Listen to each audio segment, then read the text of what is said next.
Hello everyone, welcome to another DST video. This one's a bit different because it isn't actually a class review that I'm going to be doing this time. We're going to be just going over all the feats. I'm going to be tier ranking them because I feel like the ending video, or the end of each of my class ranking video where I go over the feats that are good on the class, is a bit, not necessarily misleading, but pointless, because depending on what character you want to play or what weapon you want to use, most of them are just not very good in theory.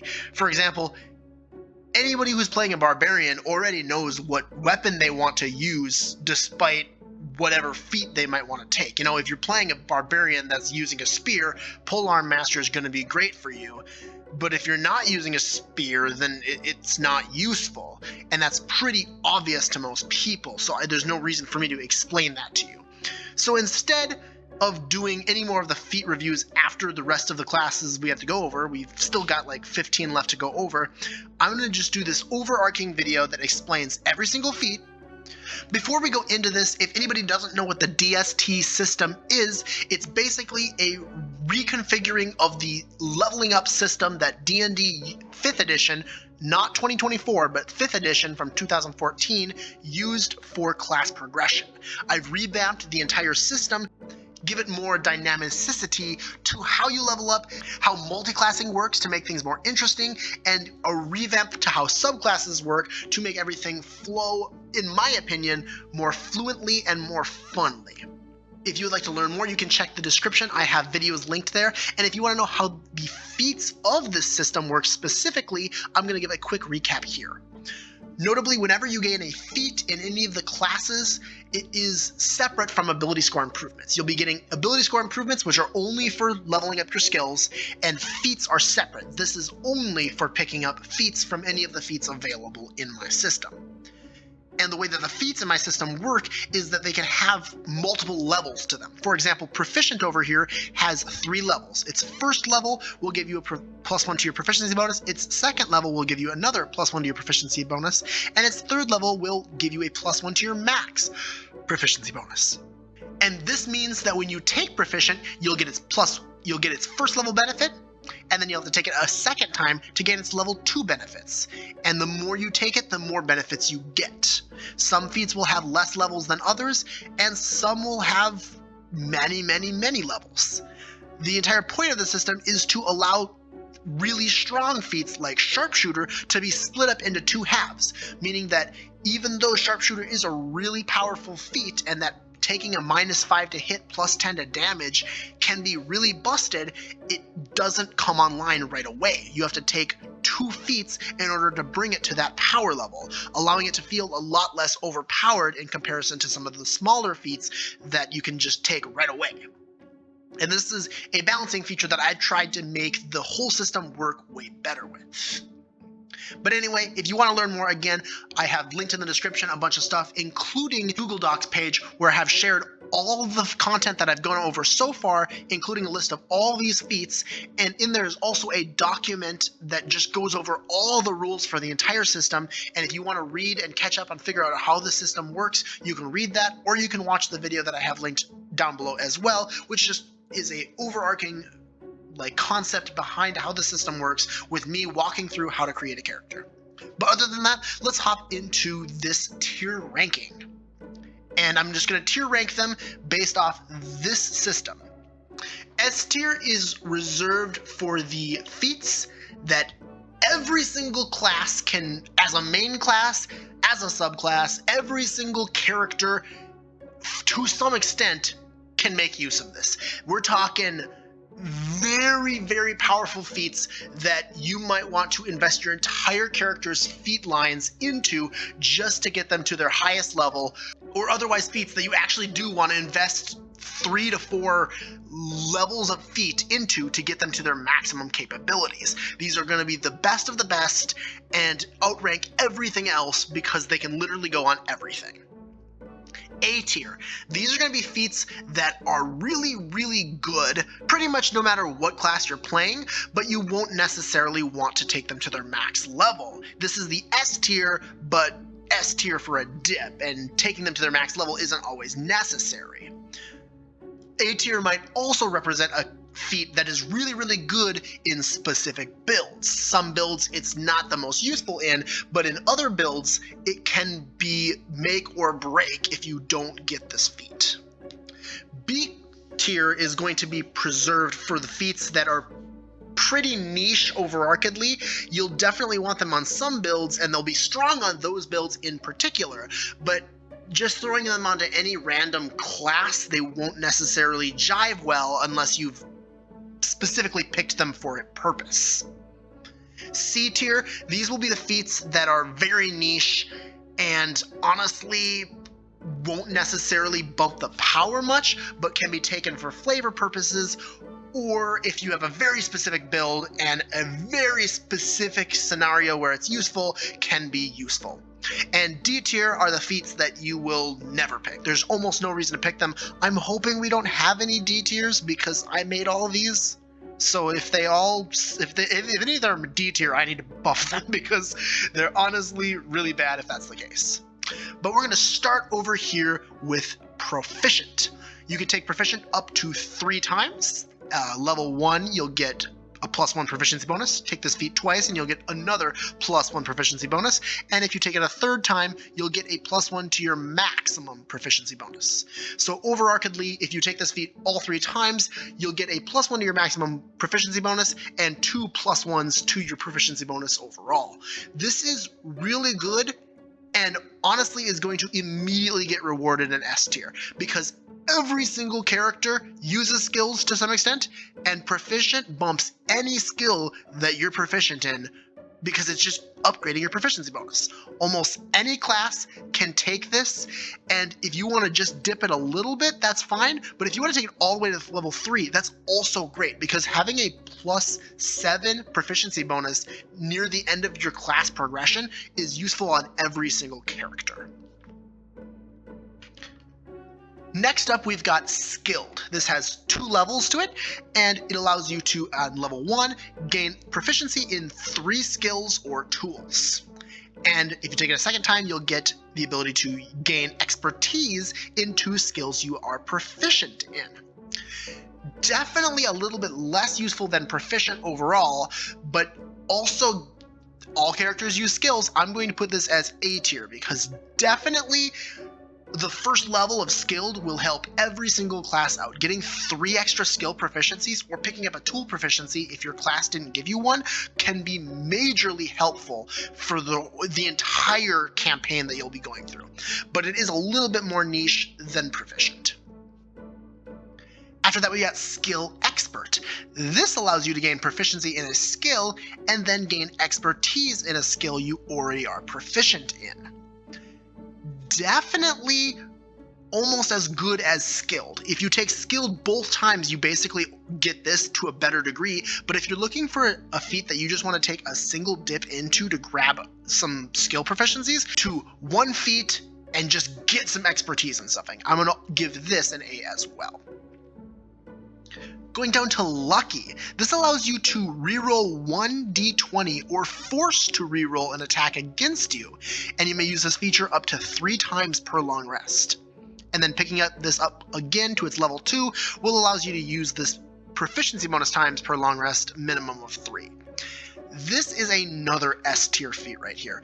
Lucky is amazing for any character. Being able to manipulate dice rolls is always useful, and Lucky is just the easiest way to get this on any character, honestly. Coming into Actor, this gives us a +1 in Charisma, which is nice because this is a way to get extra Charisma without getting an ability score improvement.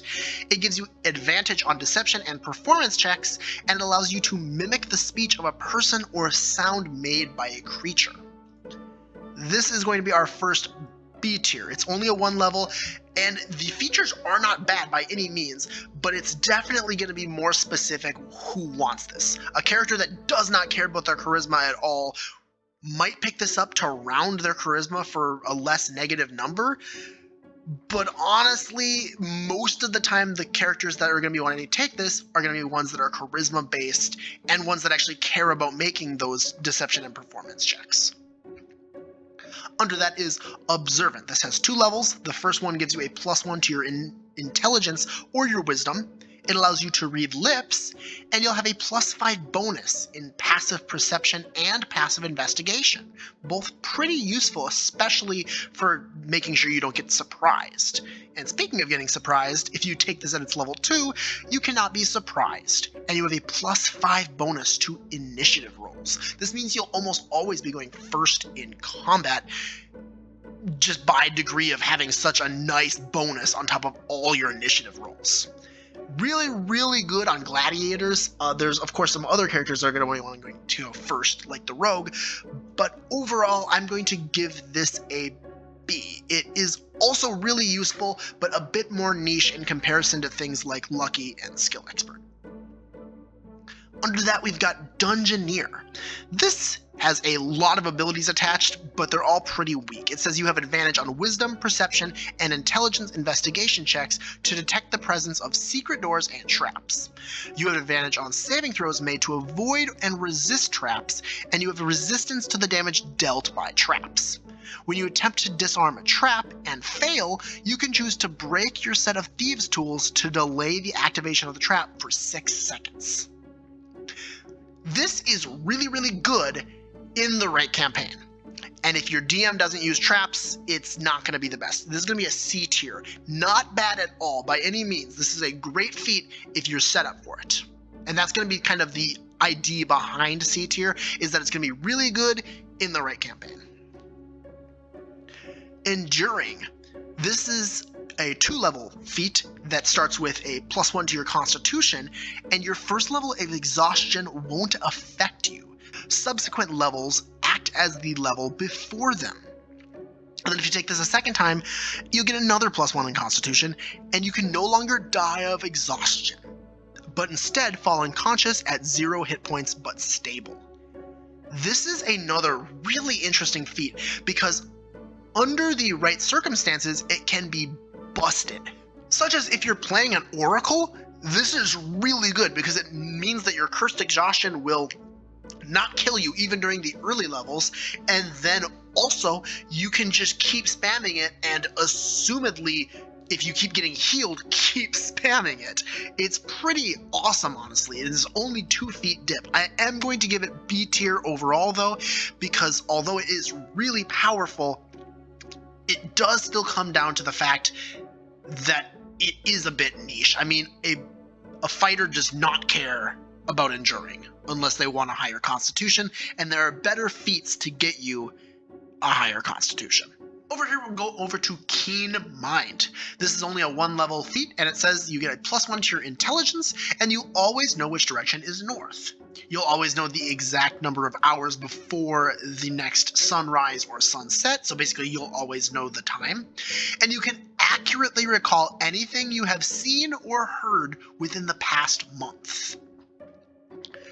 This is very interesting. It does get the nice intelligence bump, which is pretty important for any character that wants to take this for flavor, but also get a bit of a numbers advantage in the end also. But I am going to be giving it a C tier because it is mostly flavor. Under that, we got Linguist, another single level feat that gives you a +1 to intelligence, and you get to learn 3 languages of your choice. You can ably create written ciphers. Others can't decipher a code you create unless you teach them, and they succeed on an intelligence check DC equal to your intelligence score plus your proficiency bonus, or they can use magic to decipher it. This is another very flavorful feat that is going to get a C tier because it is pretty good and it does give you the nice intelligence bump, but overarchedly, if your DM doesn't use a bunch of different languages in their campaign, you'll probably not need this. And if you've got like any amount of magic that allows you to comprehend languages, you immediately no longer need Linguist because you can just use that. So really good in the right campaign or the right party dynamic. After that, we've got Impressive. This one is a 3-level feat, with the first one being increase the chosen ability score by 1 to a maximum of 20. And then you'll gain proficiency in saving throws using the chosen ability. This is pretty nice. It is just a +1 to anything, but notably, you can take this a second time to increase the maximum of that chosen ability score by 1. And then if you take this feat a third time, you'll both increase the chosen ability score by 1 and increase the max of the chosen ability score by 1, which means if you take all 3 levels of impressive, you've suddenly got the potential to get to a +6 in a score that you originally could only get +5 in. This is really, really nice for literally every class. And if you take this all the way to its highest capabilities, which is taking all 3 levels, that is literally the best case scenario, and definitely something that I can see many builds going for. This is another S tier. Cartographer says that once per long rest, you can ask your DM a question about a location you are currently in. You can spend an hour sketching out a map to a location you know about, and the map will lead you there in the fastest, most efficient route. If you take this a second time to get its level 2 features, you can ask a DM a question 3 times per long rest instead of just a single time, and sketching your map only takes 10 minutes and can be done while taking a short rest. Overall, Cartographer is mostly useful at its level 1. You don't need the level 2 feature, but if you do want to take the level 2, it will speed things up and make it a little bit easier to gain knowledge about locations. But overall, I'm going to give this a B tier. Pretty good, but definitely a bit dependent on the class you're playing.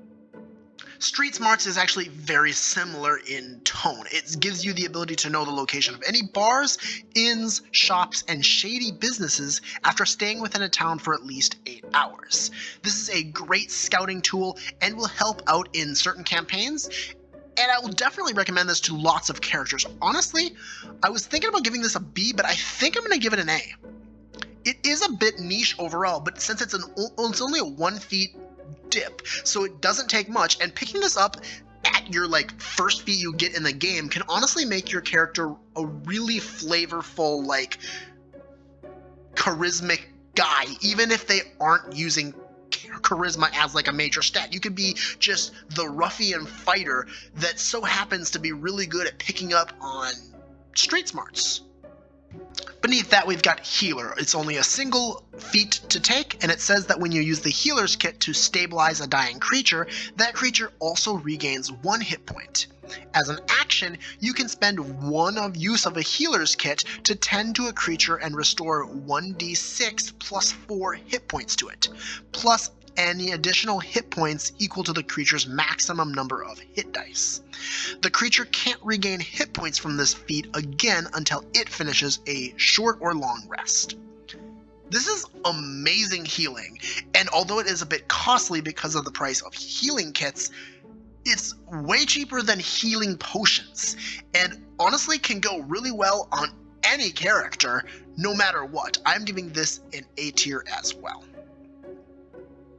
Underneath that, we've got Gambler, another single level feat, which says once per long rest, choose to flip a coin instead of rolling a d20. Heads is a natural 20, tails is a natural 1.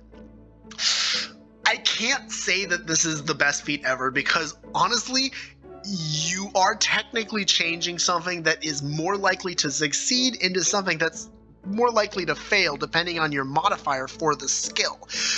But the concept behind it is so fun and interesting and can make for some epic paladin smites or mega strikes. I've got to give this a B tier on concept, but I do want to say that I love the Gambler feat. And finally, on the skill feats section, we've got Contort. This gives you a +1 to dexterity, and you can use your body as a set of thieves' tools. If you ever break your thieves' tools, you instead take 5 piercing damage. I actually think that this is going to become a B tier rather than a C tier, even though it's mostly flavor and a bit niche given that it's dexterity based, but notably dexterity is one of the most important skills in the game for every class, so I don't think it's too niche to say that everybody wants dexterity. And also notably, having a set of thieves' tools on you at all times is actually really useful, because it allows you to break out of things like prisons or cells that you get stuck in, or also not have to worry about ever actually losing a set of thieves tools. For example, if you have a set of thieves tools and you break them, you no longer have a set of thieves tools, and maybe you have another character in your party that kept one on hand, but you who has Contort will always have a set of Thieves tools as long as you have any health remaining. The next section will be starting off with Initiate feats. So starting at the top left, we've got Paladin Initiate to kick us off. This says that when you hit with an attack, you can expend up to your proficiency bonus hit dice and roll them, then deal extra psychic damage equal to the roll. This is majorly useful on any character that doesn't care about their hit dice, which is like most marshals will be fine with expending a few hit dice to deal extra damage. I am going to be ranking it B because spellcasters almost never care about this feat, but honestly, it is a really busted martial feat as long as you are not scared about running out of hit points, or it's like the final fight of the day and you have a bit extra to spare. Crusader Initiate allows you to mount or dismount a creature using 10 feet of move speed, and any speed increases you have are also granted to your mount. This is going to be very flavorful for any character that wants to use a mount, and honestly, if you're using a mount, I would recommend picking up this feat because it's really useful on any character that rides anything. But I am going to have to give it just a C in general because it's overall probably not worth it if you're not using a mount. And since not all characters want to use a mount, in fact, I would say the vast majority of them do not want to use a mount, it's going to be useless on any of those characters. Moving on to Gish Initiate, this gives you a +1 to your Wisdom, Charisma, Intelligence, or Constitution. So any of the mental stats, you can pick one of them to get a +1, and then you also get a +1 to your caster level, and this allows you to use your weapon as a spellcasting focus. This is a pretty good feat, and I would say almost all spellcasters will actually care about picking this up, but I can't quite put it in A tier because it just is a little bit too niche to say that all spellcasters want this, even though I think the majority of them will. After that, we've got Polaritist Initiate. This is that once per short rest, when you roll a die, you can change the result of the die to the opposite side. Now, unless you're using some weird dice, this means that you change it from the low number to a high number, or from the high number to a low number. So for example, if you're making an attack and you roll a natural 1, the opposite side of a d20 natural 1 is a natural 20. In the same way that the opposite of a 17 is a 4. And so this is pretty useful because if you ever roll low, you can swap it to a high roll. It's almost as good, if not better, than lucky, although unfortunately you can't do this multiple times per rest. It's one time per short rest.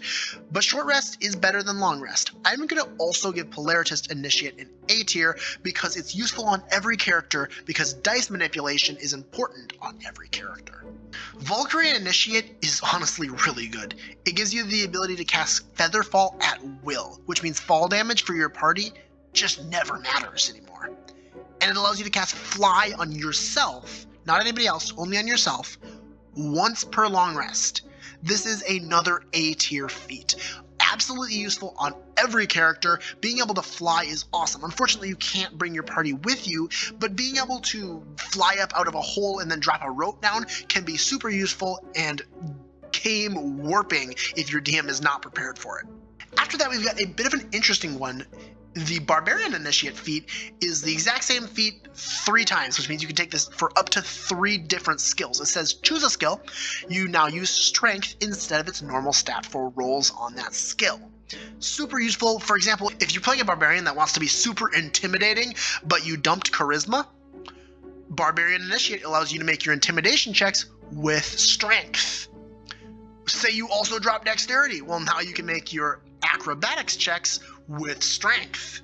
Say you want to be a really intelligent barbarian. You really want to know history well, and you think your barbarian should know history well, even though they dumped intelligence, because although they aren't smart, they remember things really well. Well, now you can use Strength for intelligence checks for history, or for investigation checks, or for perception checks. Basically, this allows any character that dumped a stat to use Strength, which is most martial stat like the most common martial stat for making attacks for that skill. You can flavor this as actually using strength to use the skill, or you can flavor this as just like, oh, well, although my barbarian isn't very smart, he's very good at finding things. So although he uses strength for his investigation checks, he's not actually using strength for them. I'm just using a stat that's better because that's how I've flavored my character. It's very freeform in how you want to flavor this, and I think this is an excellent feat for any martial class that uses strength, which although is a bit niche in general, I am going to give it the A tier because picking this up one time is great, picking this up all 3 times is great, and all you need to be is a character that uses strength, which is like half, if not more than half, of all the martial classes. And honestly, some Gishes will also want this, because it allows them to use strength for something else if they are worried about, trying to make that Gish build where the main score you're using is strength, and you kind of picked up these spells that don't care about your spellcasting stat, such as Shield. Moving swiftly on to a feat that's a lot less useful, Archivist Initiate. This gives you a +1 to intelligence, so all the spellcasters that use intelligence will like this, and it allows you to read and understand runes and ancient script. Unfortunately, it's going to be a C tier. It's pretty good sometimes, but if your DM is not very whimsical in their world building, it's probably never going to get used, except for the +1 to intelligence, which you can get in a degree of multiply better ways. Thaumaturge Initiate says that when you make an intelligence, wisdom, charisma, or constitution saving throw, you can use your reaction to cast a spell that targets the creature who caused you to make this save. This is an S tier feat for any spellcaster. And I know that not every character is going to be a spellcaster, but literally if you are playing like an Eldritch Knight type character that just has like 2 spell slots, this is still good. Being able to freely cast a spell as a reaction is amazing, and the trigger is common. I mean, you might not make the most intelligence or charisma saving throws, but wisdom and constitution are very often targeted. This will save you in so many situations, and allow you to get an extra spell off for free is huge. Especially with this system where it's so easy to just take 1 level dip into wizard or artificer or druid, or literally any character that just gives you a little bit of spell casting can go so far. Next we'll be looking at Rogue Initiate. This has 2 levels. The first one gives you a +1 to your dexterity stat, and then you gain expertise in a skill you are proficient in. And you can now dash with your bonus action. Really nice already, but then its level 2 allows you to, when you have an advantage on a weapon attack, you can deal an extra 1d10 poison damage on a hit. So the second part of the feat is only going to be useful if you are playing a martial character that makes weapon attacks often. Really good on samurais actually, because they'll have advantage often, but overarchedly I would say that the first level of Rogue Initiate is the best. The bonus action dash is useful on every character. Dexterity is the most effective skill that you can be buffing on the overarched classes in general. Everybody cares about dexterity in the same way that everybody cares about constitution. And gaining expertise in a skill is also good. I'm going to give this an A tier because although the second level of it isn't the best, the first level is useful on every character. Commander Initiate is only 1 level, and it says that you can use the help action as a reaction or bonus action from up to 30 feet away. If you're not playing a character if you're playing a character that never uses their reaction for anything, which there's honestly less of in the game than there is in regular 2014 D&D, this is huge because it just allows you to, as a reaction, help somebody out, give somebody advantage, and it's up to 30 feet, so you'll almost always be able to use this as long as you remember to use it. I am going to give it B tier because there is a lot of reactions that have been added to the game using my system, which means it's really easy to get a reaction, but overarchedly, very good feat. Fighter Initiate. We are getting another S tier here, you guys. This allows you to gain proficiency in a weapon of your choice, and while you're wearing armor, you reduce sources of damage by a number based on the armor you're wearing. Light will be 1, medium will be 2, and heavy is 3. Even if you're playing a wizard, this protects you from damage. You get swarmed by 30 goblins that all hit you for like 4 damage. You reduce each one of those damage sources by 1 just by wearing robes. You're wearing medium armor, that's 2. And if you're wearing heavy armor, you're taking like no damage from those goblins. S tier can go on literally any character that wears armor, which is like almost every class starts with at least light armor proficiency. Monk Initiate is a little bit weird. It gives you proficiency in unarmed strikes and they'll deal force damage. And then your unarmed strikes can deal 1d6 plus your strength or dexterity modifier damage.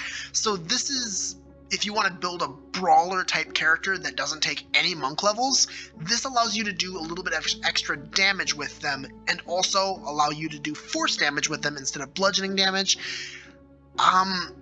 Overall, I would say that most characters will probably just want to take monk levels to get this, because although you might have to ignore some features of the monk that you don't find interesting, I'm unfortunately going to hand out my first D tier here. It is really specific, and honestly, I think it could use a buff, because there's better things to do with your feat than take Monk Initiate. For example, take the push feat and then grab a level of monk so that you can make up for that. Swashbuckler Initiate, on the other hand, is much better. It gives you a +1 to your dexterity, and you can expend a dodge point to take the disengage action as a free action. You'll have 3 dodge points that refresh on a long rest. Disengage is probably not the most useful if you're sitting down as like an archer or a wizard in place, but notably if you get rushed up by somebody, taking the disengage action as a free action to allow you to dash on your turn can be huge, because it can help you get distance between you and the enemy.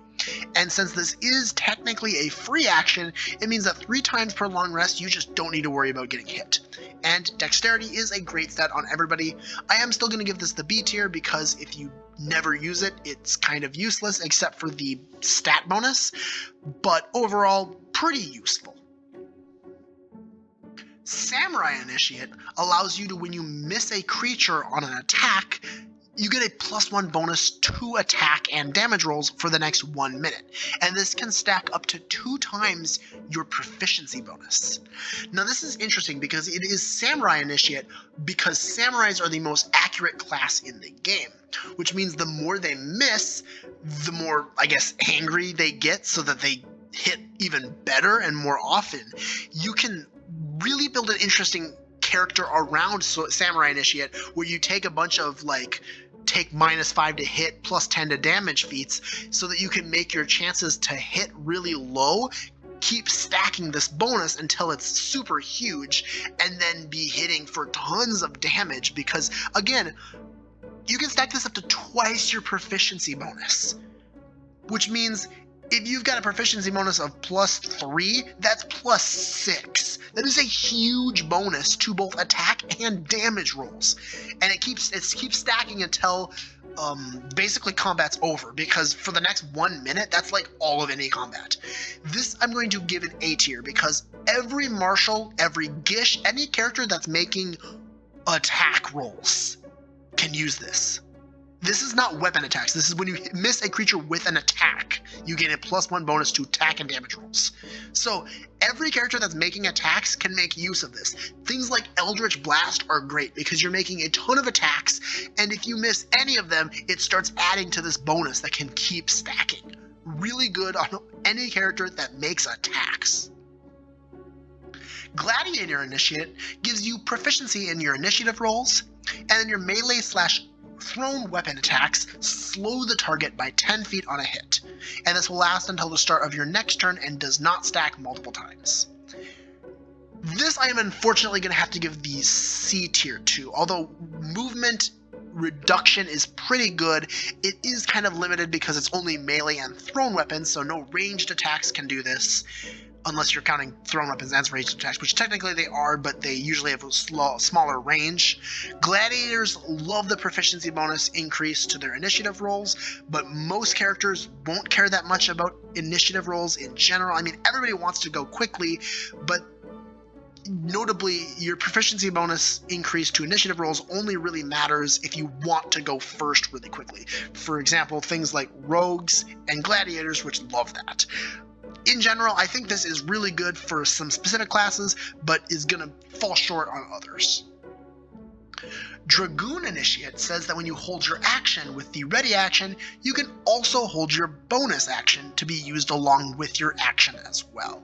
This is pretty niche. I'm going to give it C tier. I can definitely see some builds that really care about this, and it's going to be crucial, but it's definitely not something that just any class will pick up. Shepherd Initiate says that when you make a ranged attack against a creature that's larger than you, you get a +1 to hit and damage for each size larger than you it is. This is again going to be another C feat.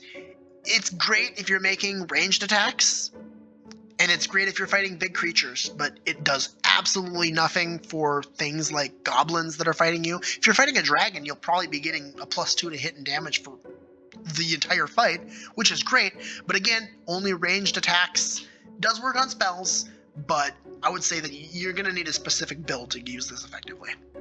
Investigator Initiate is really interesting, actually. It says you can select a source of points that you have been given, or select your clue total as an investigator. You gain your proficiency bonus extra points to that total. This does not affect all the classes. In fact, a lot of them do not care about this, but the ones it does affect are going to absolutely love gaining proficiency bonus extra points. For example, sorcery points, point source. Monk key points, point source. You can get a ton of extra off this, and it's just a great way to boost the consistency that you can use these features. Chieftain Initiate says that you can cast Unseen Servant at will, and when you cast it this way, your Unseen Servant is visible and appears however you wish. Very flavorful, but not the most useful feat. I'm going to say C tier. If you want to play this, you can. It's very flavorful, and I think that you can use it to great degrees, because Unseen Servant is not a bad spell at all. Mystic Initiate says that as an action, or when you cast Mystic Missile, roll a d4 and launch the number rolled missiles at a target or targets within 100 feet. For each missile launched this way, deal your proficiency bonus force damage to the target. This basically allows any character to cast Mystic Missile, and it's going to be just a d4 if you take this, but if you take this alongside Mystic, you can get a lot more out of it. I would say it's really, really, really good on the Mystic, but Mystic Missile isn't necessarily the most powerful if you're just taking it from this class. I'm going to give it a B tier because Mystic Missile is by far not a bad spell at all, but it's a lot better on the Mystic than it is on any other character. And although it allows you to ignore, like, armor class, you can just hit with it. It's just like Magic Missile, just hits, and it's a cantrip technically. It isn't necessarily that powerful. So I'm just going to give it a B tier.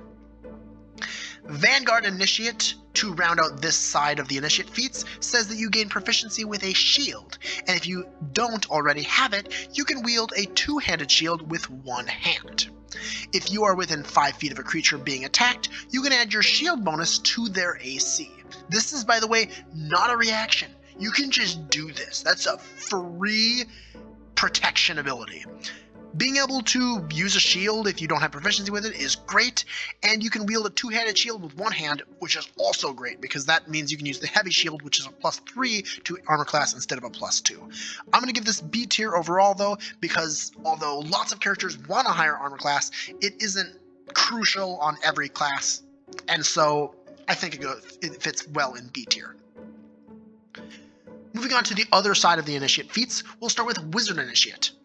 This allows you to learn 2 cantrips from the wizard spell list, and 2 first level spells from that list as well. And you can cast each of these once per long rest without using a spell slot. I gotta throw out another S tier here, you guys. Easily really good on any spellcaster, because extra spell slots is great, extra free spell slots is great, extra cantrips are great, and this is really good on every martial. I mean, every martial being able to just get 2 free spells that you can cast once each per long rest, and 2 cantrips, you know, light and thaumaturgy, great pickups, and it's just, you just get them just for 1 feat, really good. Sorcerer Initiate allows you to gain a number of sorcery points equal to your proficiency bonus, and they are recovered on a long rest. You can select one meta branch from the Sorcerer to gain the features of as well. So this allows you to pick up one sorcerer, like one meta magic ability and your proficiency number of sorcery points. This is honestly really good on every spellcaster because just picking up like Quicken Spell or Subtle Spell is awesome, and since you're getting proficiency bonus like sorcery points, you can honestly pick this up as a sorcerer just to get extra sorcery points. This is great on every class that casts spells. I'm gonna give it an A tier because it kind of does nothing for most martials unless they're picking up a little bit of spell casting, but honestly it's so good that I think it makes up for it and still fits into A tier. Oracle Initiate is interesting. It gives you access to a 5th level spell from any list. You can only cast it in this manner. You cast it without expending a spell slot, and it will be upcast by your proficiency bonus, and then you gain a level of exhaustion after doing so. This is another really good feat. I mean, every character would love to just pick up a free 5th level spell, but it is very detrimental in the sense that exhaustion can be really bad if you start picking up a lot of these. But notably, you can spam this just like an Oracle can spam their like cursed spells. Like, it does not matter. As long as you're willing to keep gaining levels of exhaustion, there is no reason to stop casting it. I'm going to give it an A tier because free 5th level spell on any character for a 1 feat dip is awesome. And picking up ways to reduce your exhaustion faster can help a lot. Bard Initiate. This says that you can spend 10 minutes inspiring your companions, shoring up their resolve to fight, and when you do so, choose up to 6 friendly creatures, which can include yourself, within 30 feet of you, who can see and hear you, and who can understand you. Each creature can gain temporary hit points equal to your total branches plus your charisma modifier. A creature can't gain temporary hit points from this feature again until they finish a short or long rest. This is honestly really nice. Notably, it cares about your charisma modifier, but your total branches is I mean, I'm sorry, the charisma modifier does not matter that much when it's counting your total branches. Yeah, a level 5 character has at least 11 branches. If they took the push feat at all, it'll be more. And if they took anything like Archivist as their starting class, it'll be even more. Basically, this is A tier because it's free health for your entire party. I don't recommend every character pick this feat up because, again, temporary hit points don't stack. But a 10-minute speech to give everybody a ton of temporary hit points before a fight can be huge. Cleric Initiate is also interesting. It gives you a single use of Channel Divinity that will refresh on a long rest, which means that if you are playing a Crusader or a Cleric that gives you extra uses, you can use this Channel Divinity for those uses. But it also gives you the ability to Channel Divinity Implore the Heavens, which you can use this Channel Divinity while casting a spell to reduce the casting time to 1 action.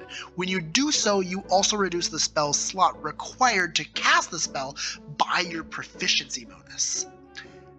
This is kind of a crazy feat, honestly. I would say that this is huge. Picking this up as just like any character that uses spells by any means will be awesome because it gives you basically one time where you can just, you know, cast something like Liamin's Tiny Hut in 1 action to quickly shore up your defenses if you're getting attacked. Or anything. I mean, literally the downcast capabilities of this, allowing you to reduce the level required by your proficiency bonus, is honestly huge. Casting like Meteor Swarm as a 5th level spell instead of a 9th can go nuts. And if you're playing a Cleric or a Crusader, you can use this more than once per long rest because you'll have other uses of Channel Divinity. I've got to give this one an A tier as well. It's great on any character that uses spells, which is not every character, but any character that uses spells at all will probably want this or at least can consider this. Druid Initiate says that you learn the Cure Wounds spell, and when you cast it, you roll d12s instead of d8s. You can also cast this spell once per short rest without using a spell slot. A little bit of free healing. This is a lot less useful than the other like spellcasting ones we just went over earlier. I'm going to give it a B tier because it's really good on every class that uses Cure Wounds a lot, and it gives you Cure Wounds for free. but again, it is just a healing feat. We've seen a few of them already. Trainer Initiate says you can cast Find Familiar once per day as a action without using material components. Find Familiar is just a really good spell, you guys. This is S tier. This is free Find Familiar once per day, which means that if your familiar dies, you don't even need to spend the ritual to cast it. You can just get it back for free once per day. Awesome feat. Shaman Initiate is interesting. It says that you can learn one spell and choose one of the following options when you take this feat. When you cast that spell, it is always upgraded in this way. So then you'll choose one of these manners, double the spell's range or make it 30 feet, change the damage type to anything you want, change the saving throw to anything you want, or increase the area the spell affects by 5 feet in all directions.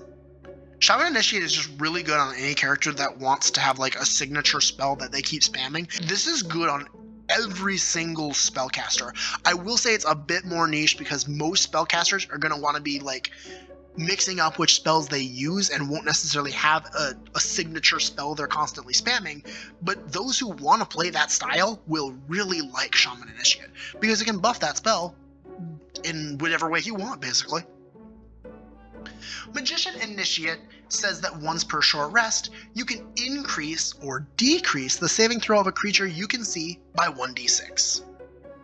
This is another S tier, you guys. Any dice manipulation that can go on any character is gonna be great. This is free dice manipulation and doesn't even require a reaction. Just free dice manipulation. You can pick this up as your team's fighter and help the wizard get better saving throws on their attacks. You can use this to keep yourself, shore up your own defenses, help your attacks hit more often, help the enemy fail your effects from your teammates or yourself more often. Literally, this has so many situations where it's viable that it's honestly awesome. Ranger Initiate, on the other hand, is a bit lacking. It gives you a +1 to your caster level, and you'll learn the Hunter's Mark spell. And when you cast it, you can expend an extra spell slot to use it concentration free. The +1 caster's okay. Hunter's Mark is just not the best spell. If you want to take this on one of your martial characters so you can get Hunter's Mark, it's not terrible, but honestly, I would recommend just taking a dip into Ranger to get Mark Prey instead. This is another one that I think I could definitely see myself buffing in the future because it's definitely going to be D tier.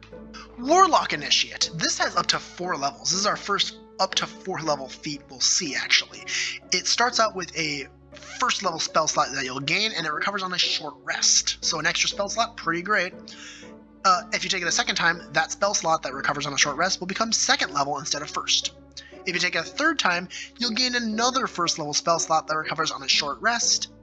And taking this all the way to its 4th level, both those spell slots go up by 1 spell level. So instead of just 1 spell that recovers on a short rest, you'd have 2 spell slots that recover on a short rest, and one of them is 2nd level and one of them is 3rd level.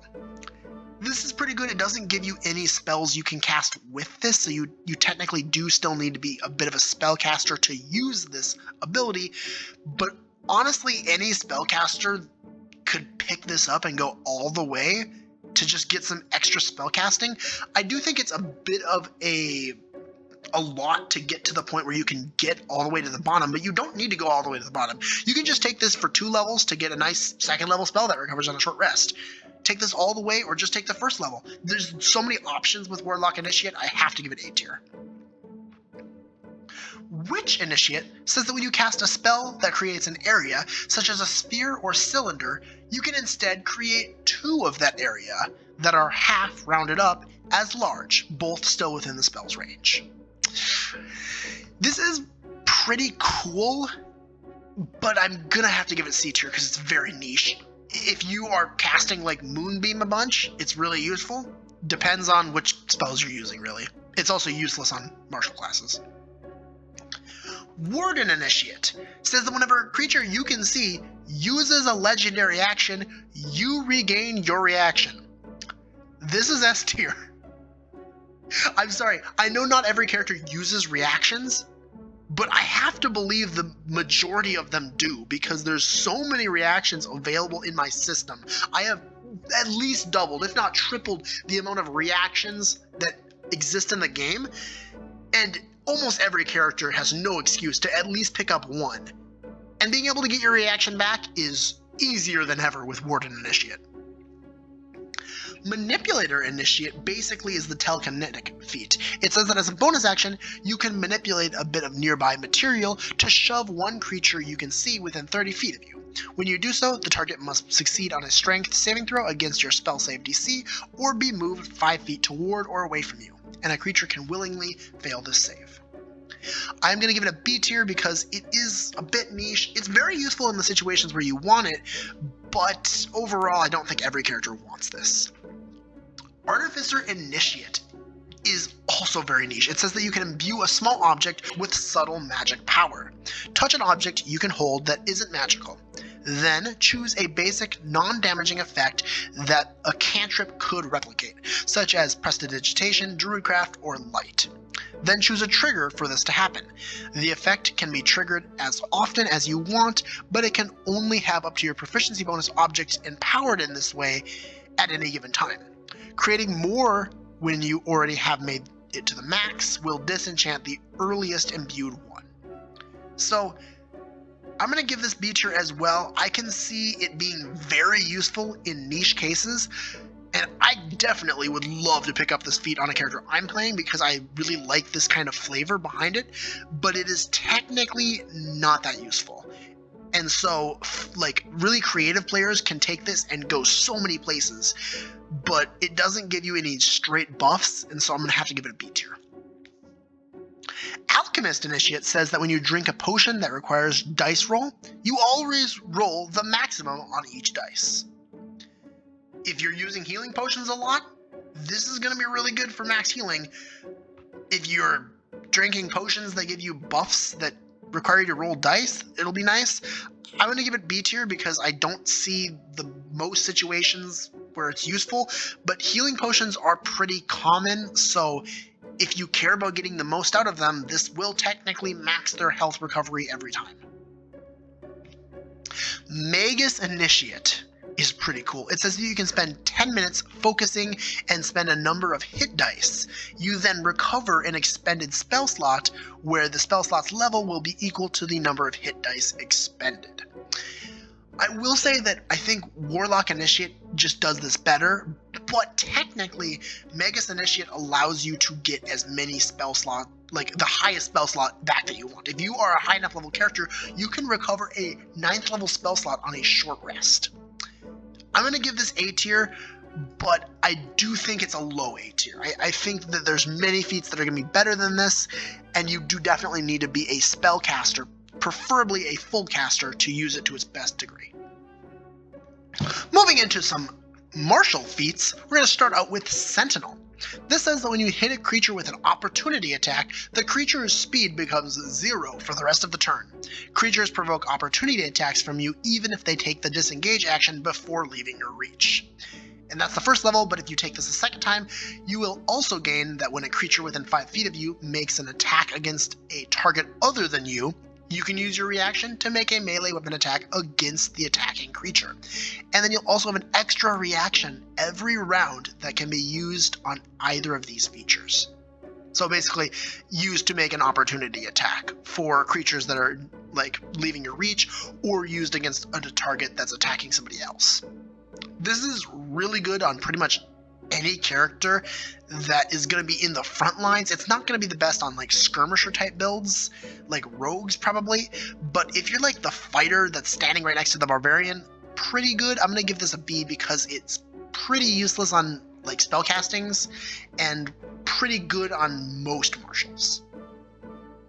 Dual wielder.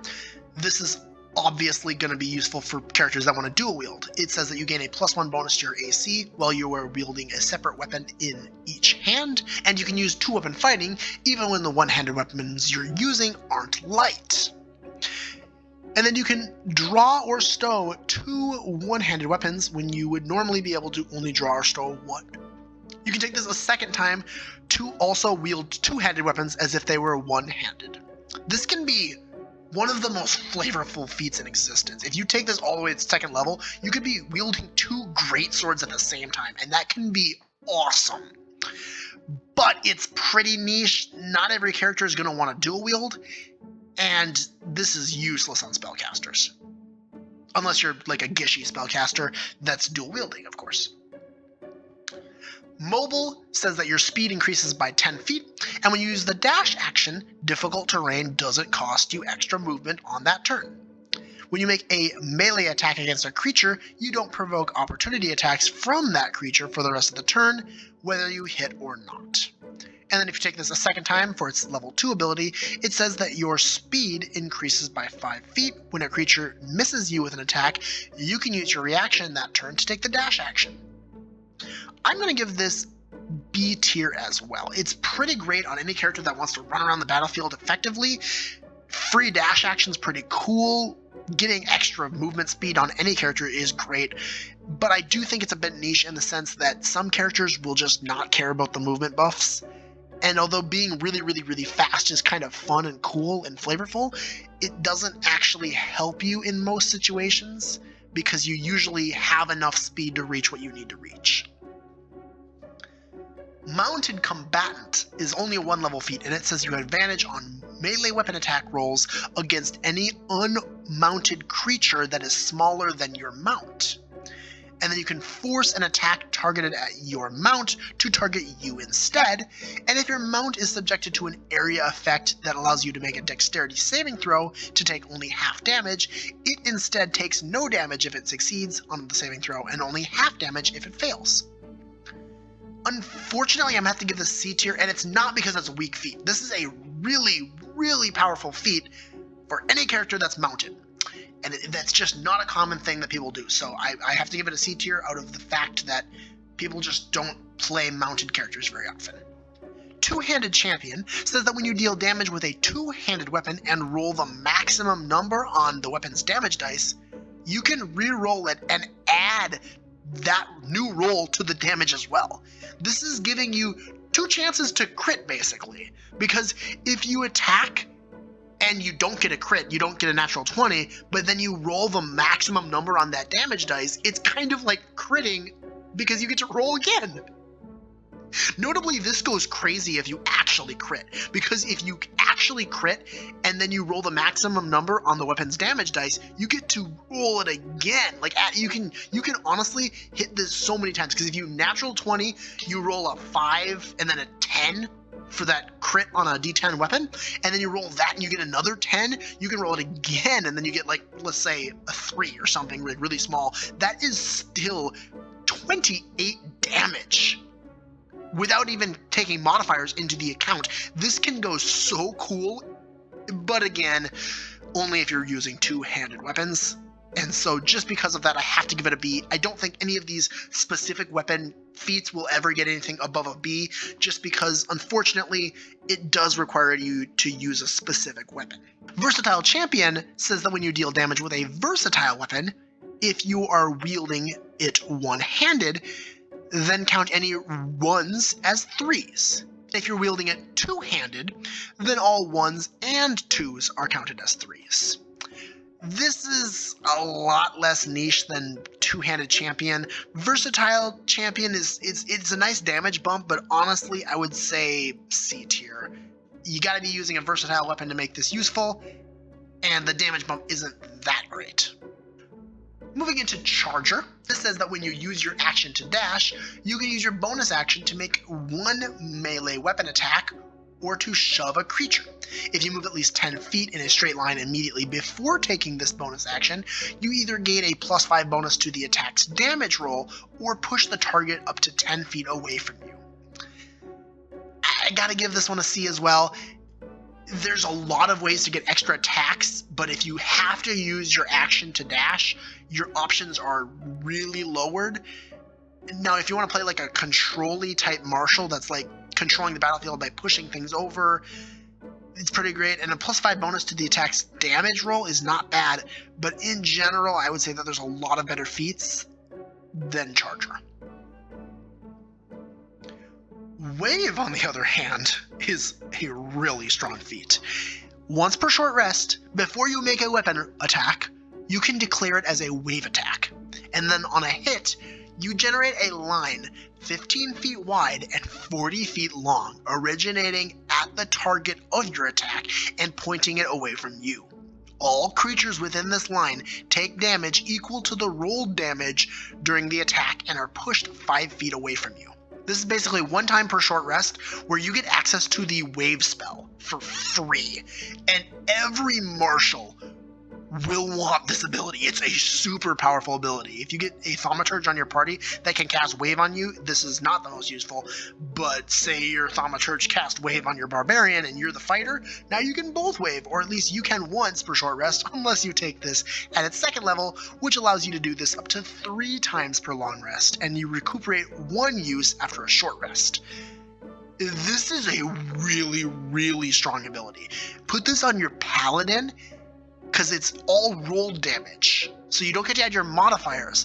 But if you smited, your smites are rolled damage. I have to give this an A tier because of how much damage you can pump out on a group of minions using just one wave, and you just have to hit once with it.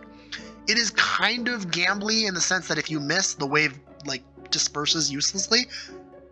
But if you hit, oh my gosh, can you do a ton of damage. Barrier Breaker is really useful in campaigns where people use my barrier system. If you don't know what that is, I talked about it in, I think, the video where I was kind of ranting about my dislikes for the new version of D&D, and I'm honestly thinking about making another video discussing barriers in full, just by themselves, on a standalone video, because I think it's a really cool system. But it says whenever you attack a barrier, you deal extra damage to it equal to your proficiency bonus. And whenever you break a barrier, you can make an extra weapon attack against the creature whose barrier you broke. Again, really, really good on any like DM that uses barriers. If they're not using barriers, this is pointless. So I'm going to give it a B because it's really good if they're using barriers.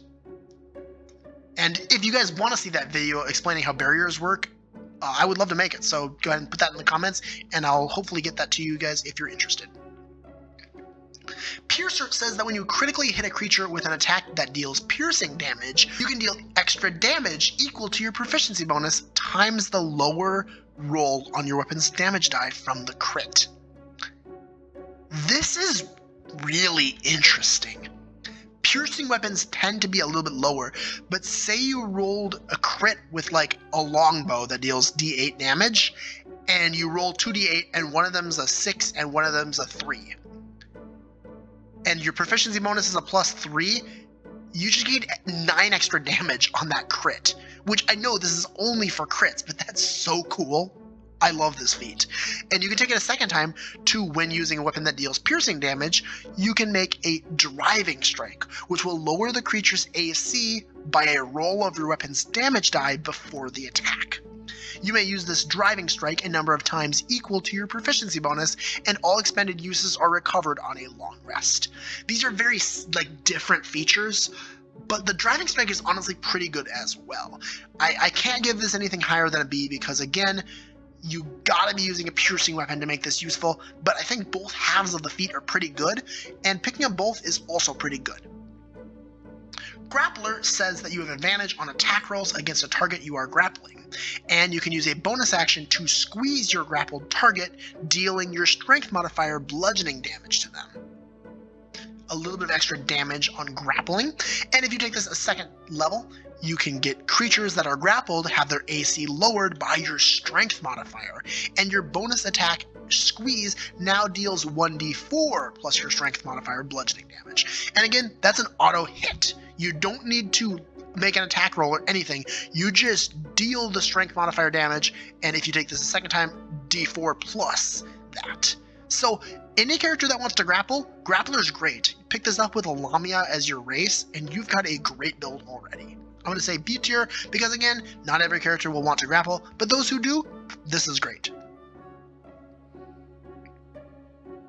Flanker says that when you have an ally within 5 feet of you, you can double one of the damage dice on any weapon attack you make. I'm honestly surprised I haven't talked about this more because this is an A tier feat. It's just extra damage as long as you're playing with your teammates. Like as long as you're grouped up right next to your fighter, you're flanking, and your ally within 5 feet of you, you get to double a damage dice on any weapon attack you make. This is great on a barbarian that rolls high damage numbers. This is great on almost any class that rolls high damage numbers. And honestly, it's flavorful for a rogue, but I do think fighters, barbarians, samurais, gladiators will all make more use out of this. But in general, really cool feat, honestly. Only a 1-level dip, too. Trained in variability. This is that you gain proficiency in simple and martial weapons and shields. I unfortunately have to give this C because it's very niche in the sense that most characters will just pick up a starting class that gives them the proficiency in the tools they want to use. If you've got a really weird build where you just for some reason don't get any weapon proficiencies you want, and this is the way you want to get them, I guess it works, but I would say that overall you'll probably get what you need from different feats and or different just like class dips. But moving on to the other half of the martial feats, because there is another page of these, we'll go to Sharpshooter. This says that attacking at long range or within 5 feet doesn't impose disadvantage on your ranged weapon attack rolls. Your ranged weapon attacks ignore half and 3/4 cover, and then if you take this a second time to get its level 2 benefits, it says that you can take a -5 to hit on your ranged weapon attacks, and if you do so, gain a +10 to damage on the attack. This is the Sharpshooter of old. It takes 2 feats to get there, but it's really good, and we all know it's so good. Even though it's specifically ranged weapons, I think that's enough variability that I have to give this A, because it's just a really good feat. Unyielding says that at the end of another creature's turn in combat, once per round, you can move up to 15 feet. A little bit of extra movement outside of your turn is pretty cool, and then if you take this a second time, whenever you deal damage, you can reroll up to 3 of your damage dice.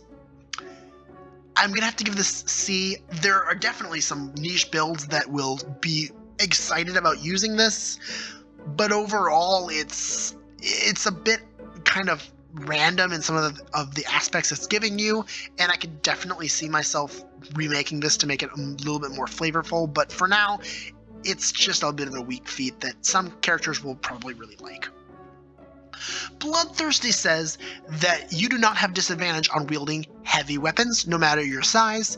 On your turn, when you scroll a critical hit with a melee weapon or reduce the creature to 0 hit points with one, you can make 1 melee weapon attack as a bonus action. And then you get the awesome -5 to hit with your melee weapon attacks, and if you do so, gain a +10 to the damage on the attack with its second level as well. Now, notably, the first part of this feat doesn't necessarily matter all that much if you're not using heavy weapons. The second half of this does not care and will let you take the -5 to hit +10 to damage on any melee weapon attack.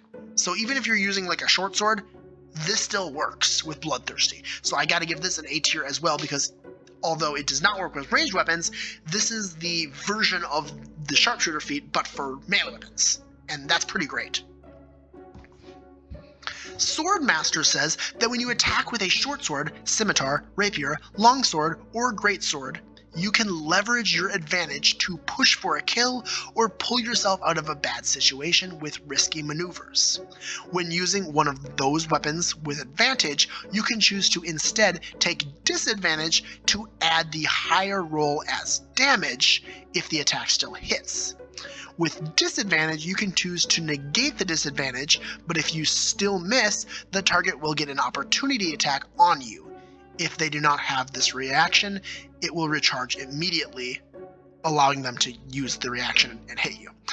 So this is really, really flavorful and cool, giving you a lot of options in combat if you're using swords. Again, I can't give this anything higher than a B because it only works with swords, but I do think it's really cool and allows for some really interesting and intricate combat scenarios. Blunt Bruiser says that when you attack with a club, great club, light hammer, mace, sling, maul, or warhammer, you can also deal the damage dice from the attack to a creature 5 feet away from your target. When you land a critical hit with a club or a great club once per turn, instead of taking the critical damage on the attack, you can roll a 1d6 for club, 1d4 for the great club, and make a flurry rush of attacks with that same weapon, equal to the number rolled on the dice.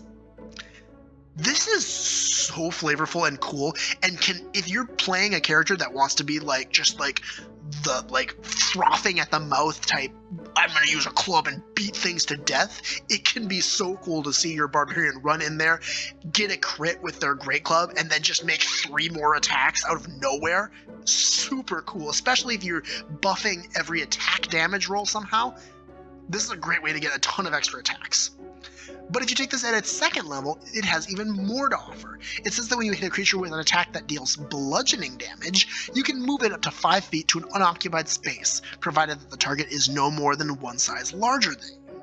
When you score a critical hit that deals bludgeoning damage to a creature, attack rolls against that creature are made with advantage until the start of your next turn.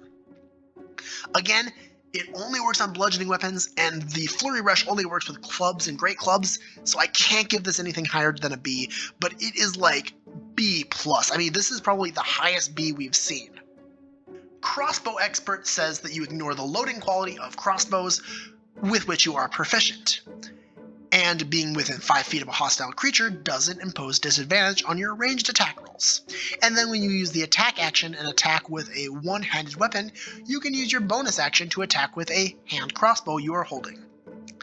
This, I honestly think that just taking ranger levels can get this better. I'm going to give it a C tier. It is an extra attack with your bonus action, but I do think there's so many ways to get bonus action attacks in my system that this is honestly just not the best feat anymore. It might be C+, but I do think it's actually pretty niche. Mage Slayer says that when a creature within your reach casts a spell, you can use your reaction to make a melee weapon attack against that creature. When you damage a creature that is concentrating on a spell, that creature has disadvantage on the saving throw to make or maintain its concentration. And you have advantage on saving throws against spells cast by creatures within reach of you. This is honestly also C. It really depends on your campaign. If you're playing against a bunch of spellcasters, Mage Slayer is great. But if you're not, it's probably not going to come up very often. The concentration breaking thing is great, but again, I think there are better ways to get rid of concentration than just attacking, and so I'm going to have to give it C. Knightly says that when you wield a one-handed weapon and a shield together at the start of your turn, decide either defensive or aggressive. While you are defensive, you and any allies within 5 feet of you get a +1 to their AC. While you are aggressive, you and any allies within 5 feet of you gain a +1 to attack and damage rolls. And then if you take this a second time, your aggressive mode attacks are now a +3, and your defensive modes now grant you a +2. Again, I can't give this more than a B because it is specifically for the sword and board build, but it is a really flavorful way of playing a sword and board build that gives you dynamicity in your combat situations. So I'm going to give it B, but it is a high B. Superior Sickleist says that when you use a sickle, the damage dice for you is 2d4, and when you hit with a sickle, hand axe, or scythe, you can use your bonus action to make a melee weapon attack with the same weapon, but the attack will automatically hit. I am going to give this a B tier as well. I can't give it anything higher than a B because, again, you have to be using those specific weapons to make it work, so it's not the best. But there are so many classes that can take advantage of automatically hitting attacks. I mean, Magus, Paladin, any character that wants to hit because they can make some risky maneuver to allow them to do extra damage. For example, the wave feat from earlier, being able to guarantee that it will hit can be so useful. Polearm Master says that when you take the attack action and attack with only a glaive, halberd, quarterstaff, or spear, you can use a bonus action to make a melee weapon attack with the opposite end of the weapon. This attack will use the same ability modifier as the primary attack, but the weapon damage dice for the attack is a d4 and it will deal bludgeoning damage instead. And you can take this a second time to also using the same weapons. Other creatures provoke opportunity attacks from you when they enter your reach that you have with that weapon. I'm going to give this a B as well. Again, it's a really good feat, but because it's locked to specific weapons, I can't give it higher than a B. Strong Stylist says that strong weapons you use have reach, and the second range is 5 foot farther than your reach. This is pretty nice, and you can take it at level 2 to get a -3 to hit on your reach weapon attacks, and if you do so, gain a +6 to the damage rolls of that attack. So again, Strong Stylist works on reach weapons, and it also works on strong weapons because they'll be gaining reach from the level 1 part of that feat. Again, B tier. It's really good if you're using strong weapons, but if you're not, it's not useful, so it depends on your build. Athlete says that you get a +1 in strength or dexterity, and when prone, standing up only costs 5 feet of movement. Climbing speed equal to your walking speed, and your running or high jumps will only need a 5-foot run rather than 10-foot run. This, I gotta give it a C. It's not bad if you want to flavor your character as like the super athlete. You know, if you're playing D&D because you want to play the Olympics, this is pretty nice, but it's just not necessarily the best in most cases. It will come up, it just won't be the best even when it does. Moving into these spellcaster feats, we're going to start with a really nice one, Mana Rich. 3 levels. Level 1 is +2 caster. Level 2 is +2 caster. Level 3 is +3 caster. This is an S tier feat.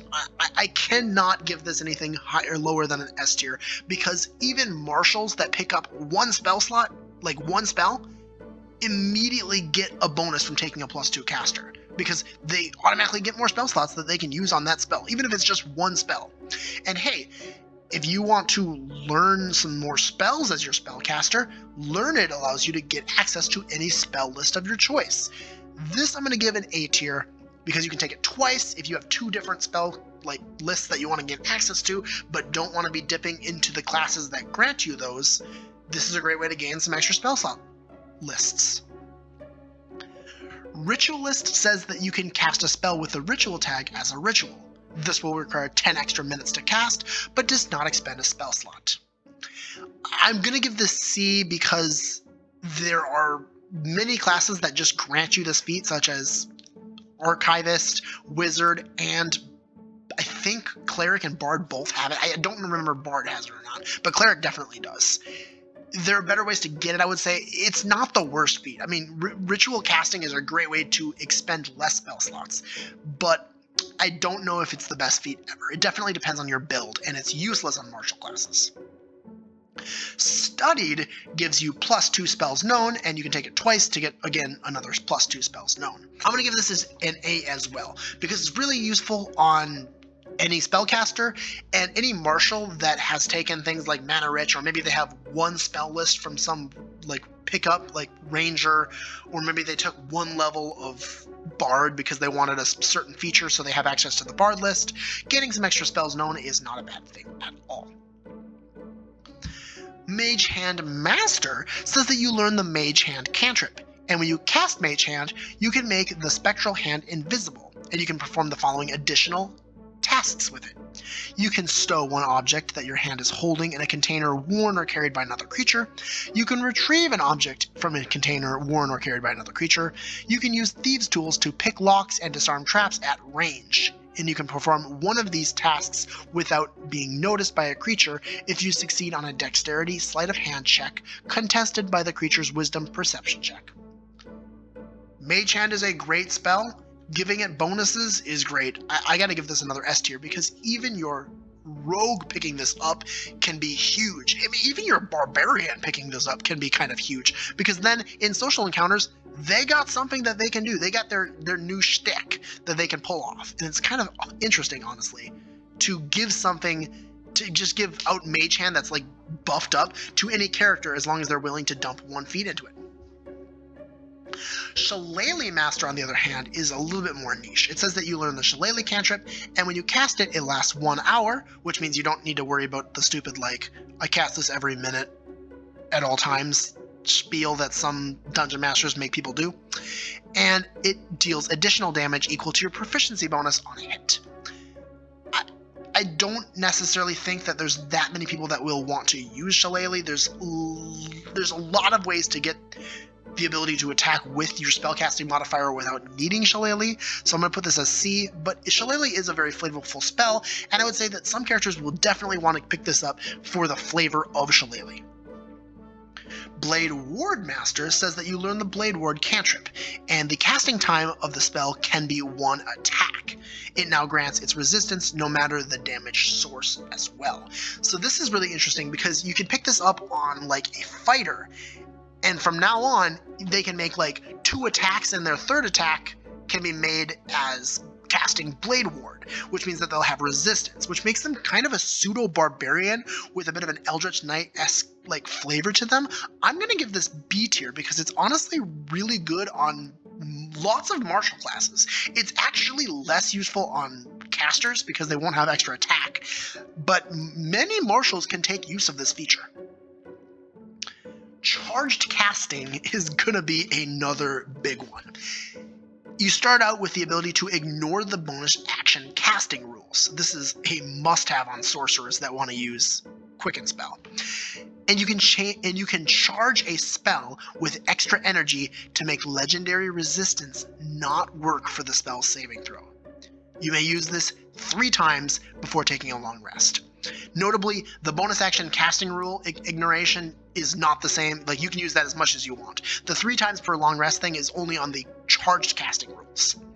And if you take this at its 2nd level, you may charge a spell in this manner, proficiency bonus times per long rest, minimum of 3.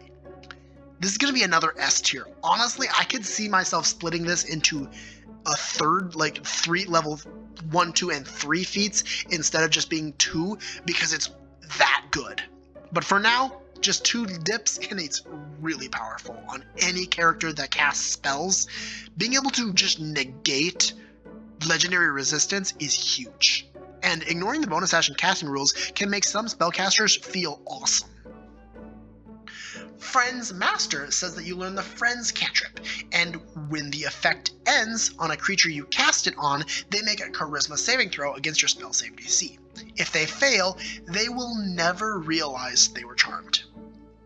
I'm going to give this an A tier, because although the Friends cantrip kind of sucks in its normal implementation, if you have Friends Master, the Friend spell is actually pretty good. If you're using it to cast it on a guard or something, and you're worried that after it ends they might like sound the alarm, they fail this spell save DC, and they just never realize they were charmed. It makes this Friend spell basically charm person on a cantrip, as long as they fail the DC, of course. Very powerful, actually. True Strike Master. This says that you learn the True Strike cantrip, and when you cast it, make a melee weapon attack using your spellcasting modifier instead of the weapon attack stat. And then you have advantage on the attack, and on a hit, you learn its resistances and vulnerabilities. On a critical hit, the creature is vulnerable to the damage you deal this turn. I'm gonna have to give this C, not because it's bad. It's definitely powerful, and put this on the right build and it can be so flavorful and so fun, but the average character, the average spellcaster or Gish is just not going to be that interested in it. Floating Disc Master says that you learn the Floating Disc spell, and you can cast it as a cantrip. And as a reaction or bonus action, you can teleport it and anything on it to an unoccupied space within 10 feet of yourself. I made this feat because I like the Floating Disc spell and it sucks in its regular implementation, so I'm going to give it a B tier just because I'm selfishly liking this feat. It's probably not the best, so it probably deserves a C, but I'm going to give it a B because this is my list. Intense Draining says that you learn the sleep spell or the color spray spell. And when you cast either of them, upcast it by your proficiency bonus. This is probably not the best way to make these spells actually useful. It will make early level sleep even better than it already is, but both those spells fall off so quickly as you level up in spellcasting capabilities. Even though your proficiency bonus will keep going up, eventually they will still fall off when the hit dice of enemies gets really large. So use with caution, but it can be useful, especially if you're playing this with like an oracle or something and you're taking sleep as like your cursed spell. That can be kind of interesting actually, but again, very niche. Mage training, this is another banger. It says you learn 2 first level spells from any list you have access to, and you can cast each of them once per long rest without using a spell slot. If you take this a second time, you'll learn a 2nd level spell from any list you have access to, and you can cast it once per long rest without spending a spell slot. Technically, this is weaker than Wizard Initiate because you need to have access to a spell list in order to pick this up, or else you're just wasting your feats. But I'm gonna give this S tier as well, because although it does require that like pre-required thing, it's not hard to get access to a spell list. I mean, right over here we got Learned, where you just gain a spell list. So pick this up first, and then immediately Mage Training becomes Wizard Initiate, but the fact that you can take it a second time to get a 2nd level spell is also awesome. Free extra spells that do not interact with your caster level, which means you'll have even more first level spells than the average character, even if they're a full caster. Warcaster says you have an advantage on saving throws to maintain concentration, and you can cast an offensive spell as an opportunity attack as long as it only targets that one creature. This is pretty good. I'm going to give it B tier because it does definitely require you to be a spellcaster, uses offensive spells often, and is close enough to be making opportunity attacks. Spell Sniper gives you a +1 to Wisdom, Charisma, Intelligence, or Constitution, so your intelligence stats that you can cast spells with. And then offensive spells ranges is doubled. These spells ignore half and 3/4 cover. I'm going to give this another B tier, and it's better than Warcaster in my opinion.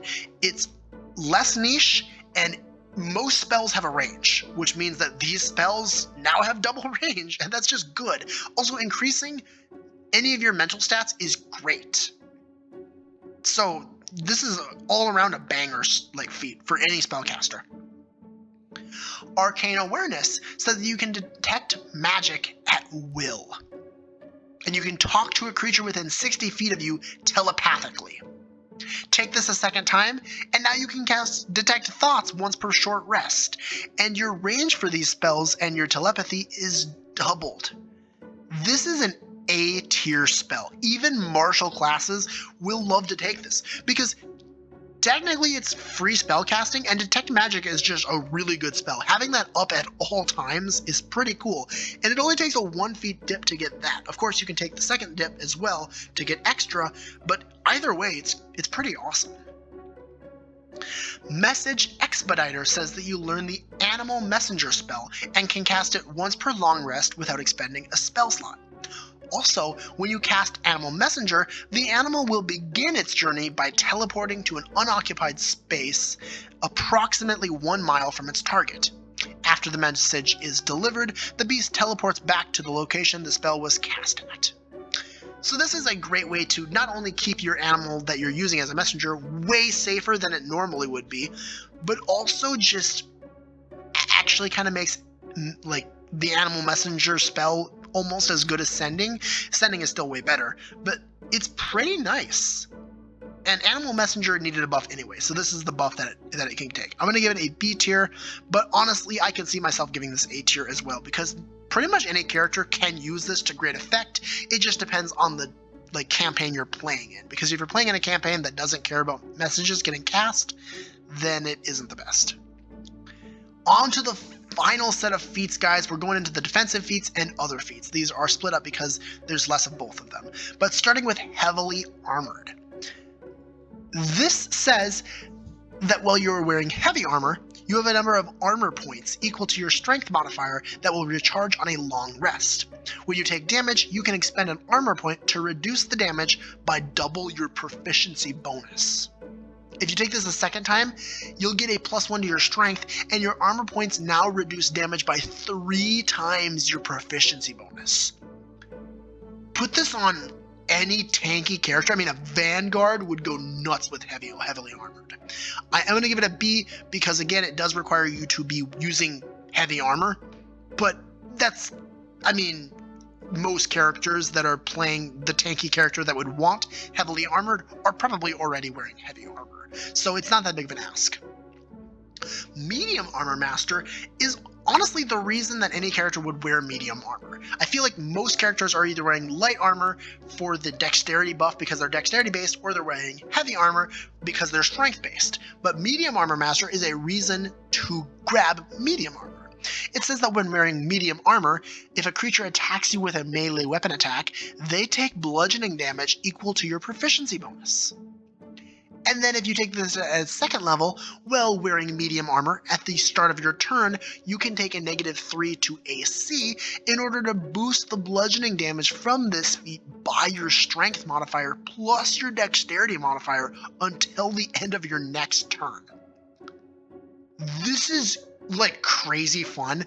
I mean, I love Medium Armor Master, and although technically I think I should give it a B because it requires you to use like a specific armor type, I can't help but like think that this is totally A tier. Lightly Armored is the third and of course final version of the armor feats that says when you're wearing light armor, if you are subjected to an effect that allows you to take a dexterity saving throw to take only half damage, you instead take no damage. And if you succeed on the saving throw, and only half damage if you fail. And then if you take this at its second level, you get a +1 to AC while wearing light armor. Again, I gotta give this B because again, you need to be wearing light armor, and I can't just assume that you will be. It's a little different for caster versus martial because of how prevalent both like class types are, but as far as armor is concerned, I think all three of these are really good if you're wearing the type of armor that you're wearing. If there was a like armor feat that didn't care what type, it could probably be A or S tier, but as far as these are concerned, they're all really good if you're wearing that type of armor. And if you're not wearing any armor, Unarmored Connoisseur says that when you're unarmored, you gain a +1 to your AC and a +5 to your movement speed. I gotta give this C, honestly, because most characters are not unarmored. But barbarians and monks will love it. That's probably it. Arcane Armor Master says that you learn one first level spell of your choice. And when you cast Barkskin, Mage Armor, or Shield of Faith, increase the AC they grant by +1. And also, at level 2, the AC granted by those spells is increased by +3. This does unfortunately not affect Shield spell because I thought that would be too strong. But these are honestly some pretty good spells. I'm going to give it a C because it does require a lot of things to be going right. You need to either be the type of character that wants to wear Barkskin or Mage Armor or cast Shield of Faith, and be somewhere where AC actually matters in the fight. Most wizards probably won't even have that high of an AC to begin with, even if they do cast like Mage Armor, and any wizard that's going to have a decent armor class probably has other ways to boost their armor, such as getting heavily armored by grabbing heavy armor proficiency somewhere. So I'm going to give it a C because it is a bit niche, but I mean, it's not bad. It's not a bad feat by any means. Tough says that you gain a hit point for every class node you have taken or take, and whenever you roll hit dice, reroll any ones. This reroll any ones thing also counts for when you are leveling up and taking hit dice, which is pretty cool also. But notably, if you take this a second time, not only do you get a +1 to your constitution bonus, but whenever you roll hit dice, the minimum number rolled on each die is equal to twice your constitution modifier. If you take this on a shaman, which has gonna have like a +5 to their constitution, the minimum number rolled when you level up with your D4 hit dice is 10. You could have the most hit points in your party with a D4 hit dice. I have to give tough S tier, because even though hit points probably don't matter that much in the long run, taking 2 feats to immediately say, I don't gotta worry about hit points anymore, like they're just gonna be high no matter what, is pretty sick, and I think it's worth the S tier. Defensive Duelist says that when you're holding a finesse weapon and another creature hits you with a melee attack, you can take a reaction to add your proficiency bonus to your armor class, potentially causing the attack to miss you. You gain this bonus to your AC against melee weapon attacks until the start of your next turn.